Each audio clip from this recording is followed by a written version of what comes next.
علی آ گئے ہیں، وہی کھڑے ہوئے کہ جہاں مدعی کو کھڑا ہونا پڑتا ہے، اور قاضی نے یہ کہا کہ علی اگر آپ کا ملکیت کا دعویٰ ہے تو پھر آپ کو گواہ لانے ہوں گے۔ حضرت علی نے 2 گواہ پیش کیے، ایک اپنے غلام کو اور ایک اپنے بیٹے حسن کو، اور اسلامی قانون کے مطابق قاضی نے یہ کہا کہ باپ کے حق میں بیٹے کی گواہی اسلامی قانون نہیں مانتا۔ اور سیدنا علی نے پھر یہ نہیں کہا کہ آپ پیچھے ہو جاؤ، اب ہم اپنی پارٹی کے جج لے کر آئیں گے، یہ نہیں ہوا، یہ اسلامی ریاست ہے۔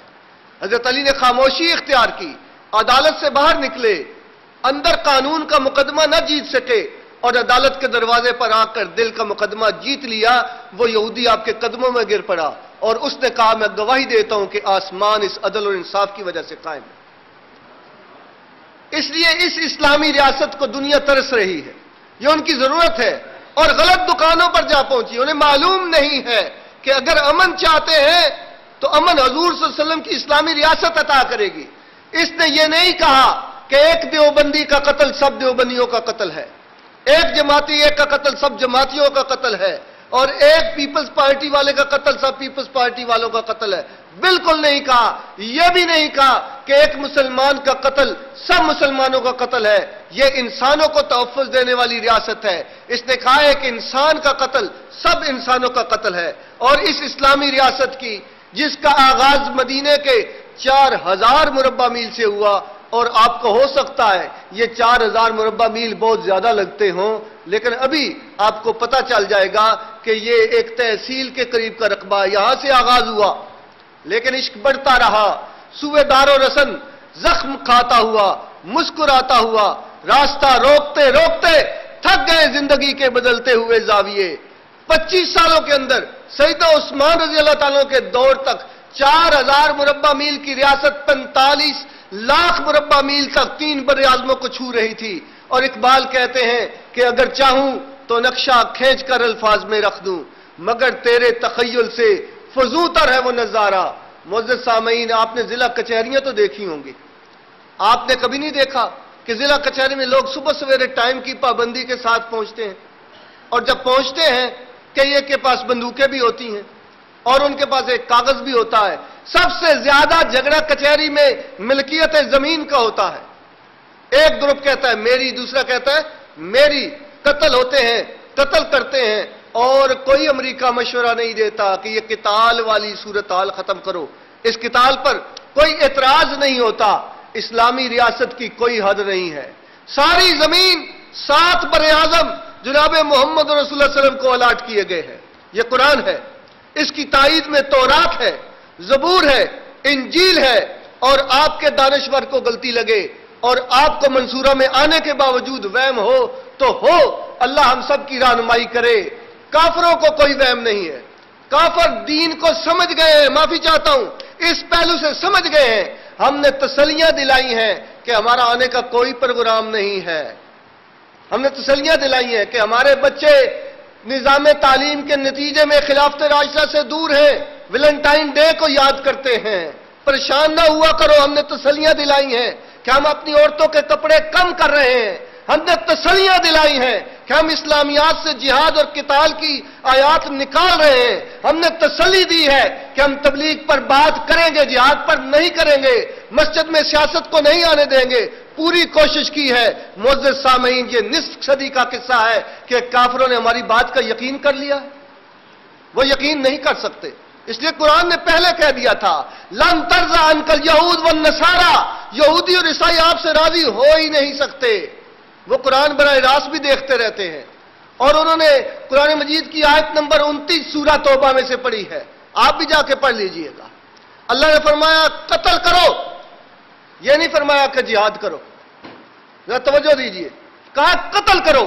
اس لیے کہا ہے کہ لفظ جہاد کا اپنا محل ہوتا ہے، اس میں کبھی کبھی جو گڑبڑ کرنا چاہتا ہے وہ آگے سے کہتا ہے کہ زبان سے بھی جہاد ہو جاتا ہے، روٹی کھانے سے بھی ہو جاتا ہے، دودھ جلیبی سے بھی ہو جاتا ہے، نعروں سے بھی ہو جاتا ہے۔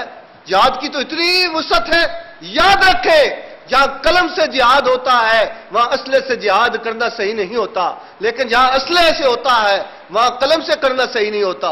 اللہ نے یہاں آیت نمبر 29 سورہ توبہ فرمایا ان سے لڑو، جو اللہ پر اور روز آخرت پر یقین نہیں رکھتے اور دین اسلام کو نہیں مانتے، جو اللہ نے حلال کیا اسے حلال نہیں مانتے، جو حرام کیا اسے حرام نہیں مانتے، حتی یؤتی الجزیۃ عن ید، کتنا لڑو جب تک کہ وہ اپنے ہاتھ سے تمہیں ٹیکس نہ دیں، وہم صاغرون، اور چھوٹے بن کر نہ رہیں۔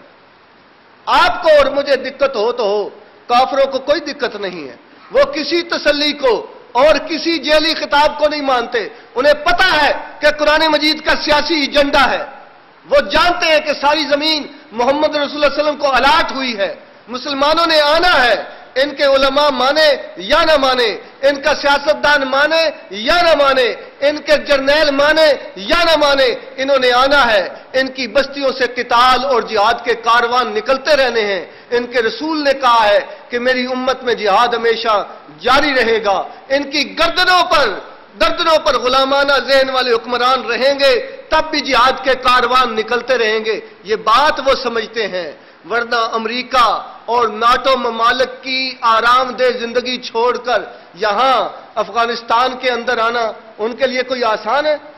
آپ کو کوئی وہم ہے کہ افغانستان کے اندر لوڈ شیڈنگ نہیں ہوتی اور افغانستان میں سڑکیں بڑی اچھی ہیں اور 5 سٹار ہوٹلوں میں انہیں رہنا پڑتا ہے، قربانیاں انہیں بھی دینی پڑتی ہیں، اور وہ سمجھ گئے اس بات کو۔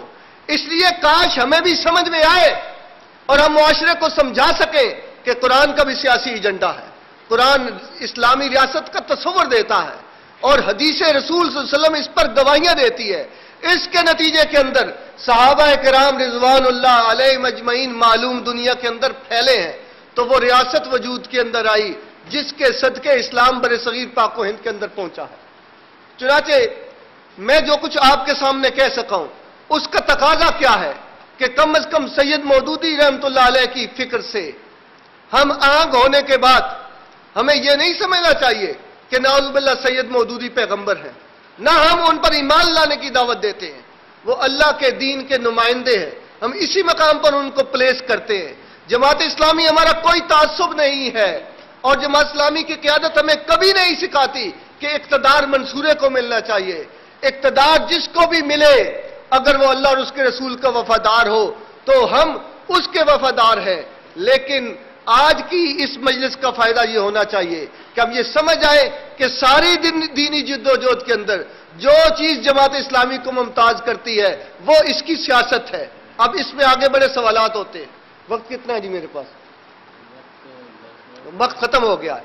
یہ آگے والی جو سیاسی جد و جہد کی تدبیریں ہیں اس پر میں بات کر کے اپنی بات کو ختم کرتا ہوں۔ ظاہر ہے بہت سارے سوالات ہیں کہ اگر اتنی کلیئر بات ہے تو NA-55 کے اندر ہمارے ساتھ کیا ہوا اور NA-123 کے ساتھ کیا ہوا اور ہمارا کوئی امکان کیوں نہیں ہوا؟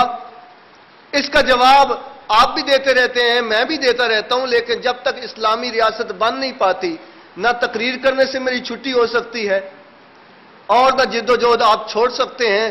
سادہ سا جواب یہ ہے کہ اللہ تعالیٰ نے قرآن مجید میں 26 انبیاء کا نام لے کر ذکر کیا، ان میں حضرت یوسف کے 80 سالہ عہد اقتدار کا تذکرہ ہے، حضرت داؤد کی بادشاہت کا ہے، حضرت سلمان کی سلطنت کا ہے، لیکن ساتھ حضرت یحییٰ کے سر قلم کیے جانے کا بھی تذکرہ ہے، اور ساتھ حضرت نوح علیہ السلام کے 950 سال تک جد و جہد کرنے کا تذکرہ اس لیے ہے کہ جو پہلے 950 سال محنت کر لے پھر سوال کرے کہ نتیجہ کیوں نہیں نکلتا۔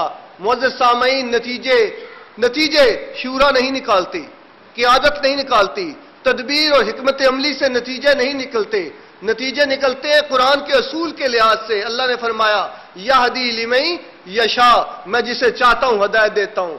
نبی وقت مکے کے اندر محنت کرتا ہے، ہاتھ اٹھا کے دعائیں کرتا ہے، ریاست جا کے یثرب میں بنتی ہے۔ مکے کے بعد جد و جہد طائف میں کی جاتی ہے، طائف مکے سے قریب ہے اور یثرب مکے سے دور ہے، اور جو قریب ہے وہ دور ہو جاتا ہے، وہاں کوئی قبول نہیں کرتا، اور جو دور ہے وہ قریب ہو جاتا ہے، یثرب نہیں رہتا، مدینہ تو نبی بن جاتا ہے۔ اللہ تعالیٰ مجھے اور آپ کو عمل کی توفیق عطا فرمائے۔